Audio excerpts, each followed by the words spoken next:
قدمتها اليوم؟ تقدمنا اليوم بمستندات كاملة تثبت صحة القرار الصادر من المجلس الأعلى للقوات المسلحة استنادا لنص المادة 56 فقرة 9 من الدستور، كما تقدمنا بنص المادة 74 الذي ينبغي أن تهتدي اللجنة بهديه بدلا من تجاهله. اللجنة قالت كلام غريب جدا، قالت بصرف النظر عن قرار العفو، وكأن قرار العفو لا يتصل بالموضوع. فاحنا قلنا لهم لا، بالنظر بقى لقرار العفو، هذا القرار مخالف للنص الدستوري. قرار العفو قرار سيادي لا يجوز تعرض القضاء ليه ولا المساس ولا التعقيب عليه، وبالتالي هذا القرار مخالف للدستور، مخالف لاحكام محكمة النقض، مخالف لاحكام المحكمة الدستورية.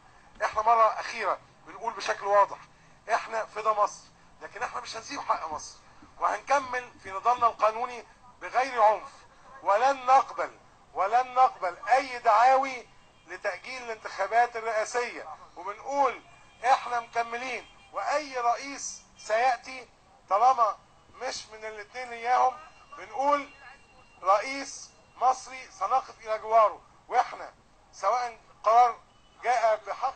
دكتور ايمن، نعم سنعود لهذه النقطة، لكن بالنسبة لقرار اللجنة باستبعاد حضرتك، هل يوجد اصل الحكم الصادر ضدك في ملف القضية واللجنة اطلعت عليه؟ لا يوجد اصل الحكم، بل بالعكس احنا قدمنا صحيفة الحالة الجنائية مكتوب فيها لا توجد احكام جنائية.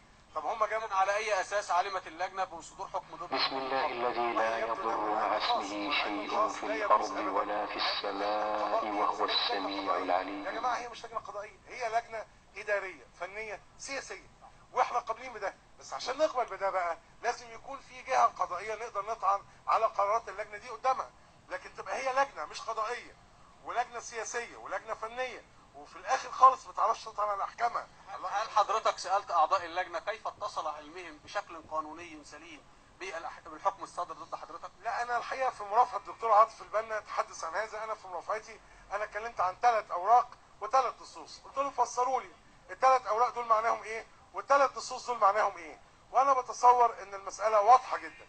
اذا كان هناك ارادة حقيقية. من اين علم اعضاء اللجنة برقم الجناية الصادر فيها الحكم ضد حضرتك؟ ارجوك اسألهم، انا شخصيا ما عنديش فكرة، وانا سألت هذا السؤال ولم اتلقى اجابة، وانا كاتب مقالي بكرة بقول 10 اسئلة للجنة، ارجو ان هم يجيبوا على 3 من 10، وانا بقول حقيقة. هل المباحث قدمت تحريات مثلا او ما الى ذلك؟ لا توجد اي اوراق بهذا المعنى، وغير جائز هذا الكلام.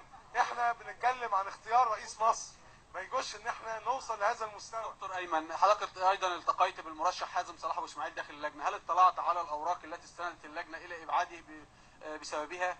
انا الحقيقه يعني التقيت باخي العزيز حازم، واحنا يعني بنلتقي دائما وفي موده ومحبه، وهو اطلعني على الورقه اللي هم اطلعوه عليها داخل مقر اللجنه، اطلعني على الورقه الحقيقه يعني خاليه من اي ملامح، لا في لوجو ولا في ختم ولا في توقيع، في حاجه كده زي الكمبيوترايه كده ما اعرفش دي ايه بالظبط، لكن في النهايه هي فقره واحده باللغه الانجليزيه بيقال ان هي منسوبه لوزاره الخارجيه.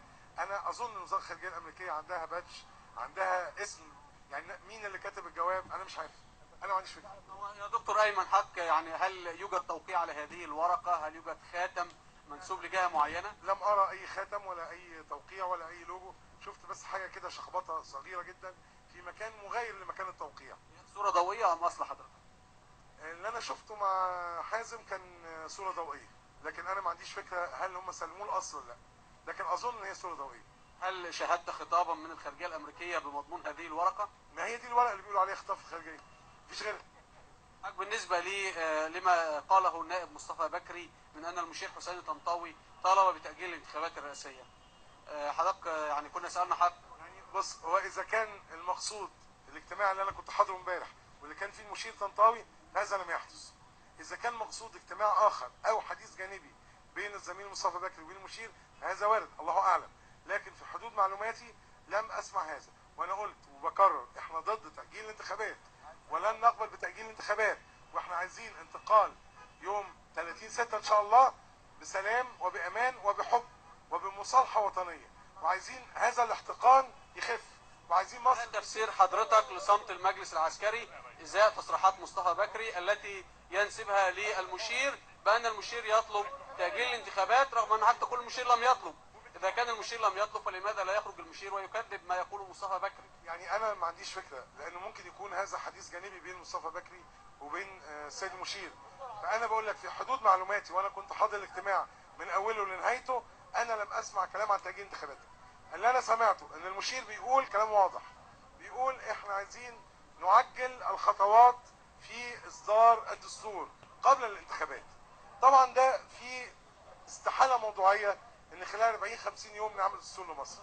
وانا قلت هذا الكلام في الاجتماع، وقلت للسيد المشير احنا محتاجين سنه احسن